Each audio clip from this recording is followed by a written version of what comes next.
એના પ્રત્યક્ષ પ્રમાણ આજ આખા ભારત દેશમાં જોવા મળે છે. राम राम न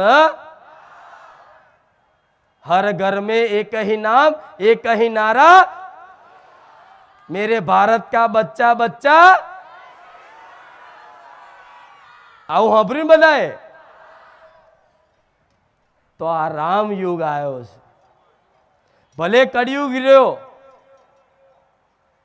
પણ મારો ભગવાન અયોધ્યામાં બિરાજમાન થયા ને અને ભગવો ઝંડો લહેરાયો ને એના કારણે આ ભગવા લહેરાય છે. આવું રોમવારી મેરડી બોલું છું.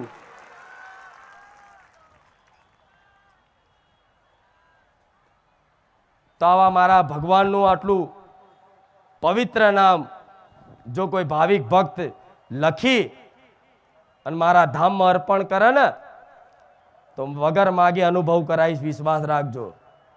તમારા નાના નાના દીકરાઓનો ભણાવો ગણાવો ખૂબ કરો. એના માટે સારી સ્કૂલમાં મોકલો. સ્કૂલમાં હરખું ના ભણાવતા હોય તો ટ્યુશન મોકલો. ટ્યુશન ના લેતા હોય, ટ્યુશનની ફી ના હોય તો ઘેર કોકને આવડતું હોય તો એને શીખવાડો.